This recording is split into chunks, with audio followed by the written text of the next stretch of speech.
Prosegue lo sviluppo dell'attività di carattere sociale avviata dal Coordinamento del settore giovanile scolastico Sicilia della FIGC.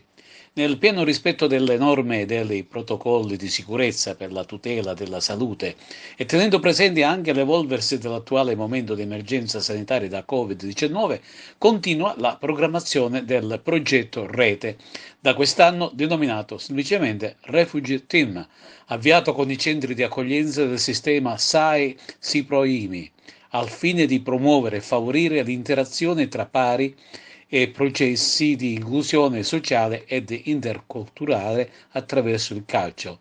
L'attività Refugee Team, che si svolge in Sicilia sotto la supervisione del coordinatore Stefano Valenti e del responsabile del progetto Franco Nucatola, da quest'anno prevede interessanti percorsi formativi.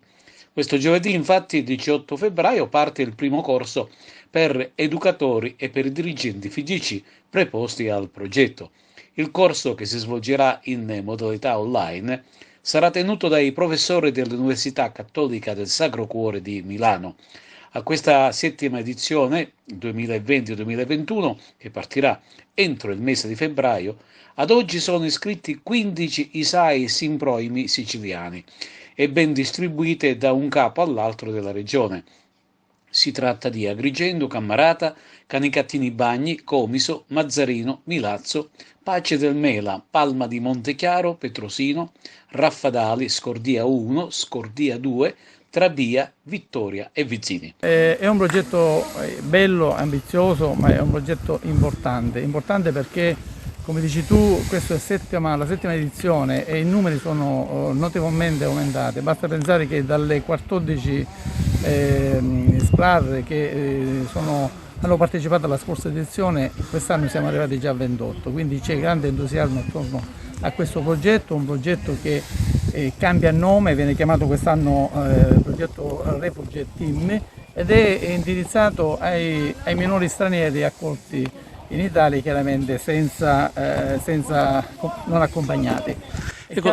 Si tratta diciamo di molti centri della Sicilia che hanno aderito con grande entusiasmo. Lo scorso anno è stato un grande successo, si profila il bis anche quest'anno.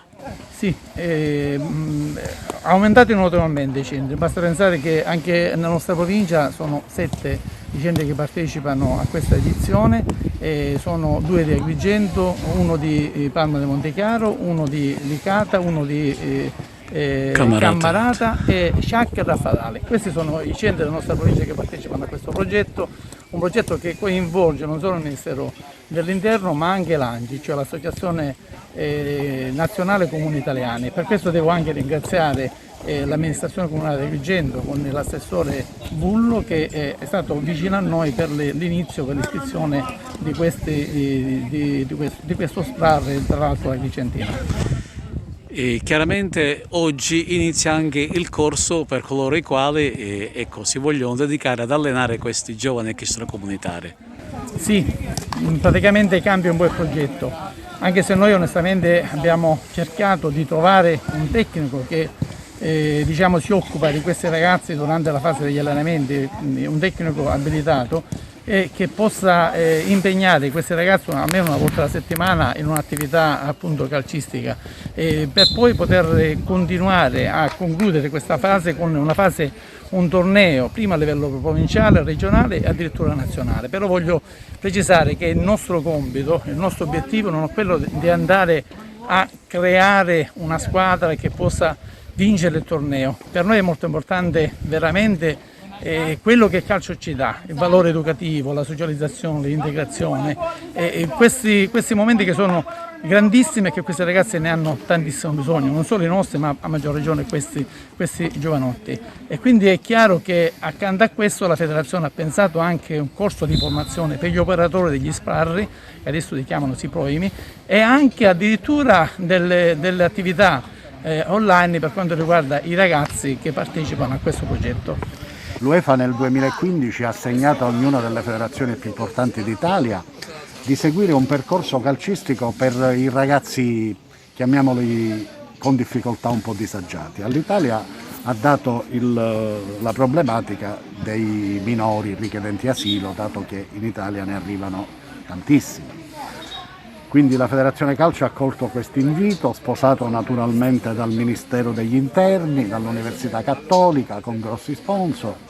Abbiamo iniziato con 5 SPRAR in Sicilia e con 70 ragazzi. Ora, dopo 7 anni, questa è la 7ª edizione, sono 27 centri di accoglienza in tutta la Sicilia e circa 450 ragazzi, per un totale di 1000 ragazzi in tutto il territorio nazionale. È un progetto che dà tantissimo a questi ragazzi, ma anche a noi dal punto di vista umano, sociale, che sono ragazzi che hanno poco e quindi portargli un pallone, portargli una maglietta, coinvolgerli in partite veramente ben organizzate con i nostri tecnici federali per loro è un sogno.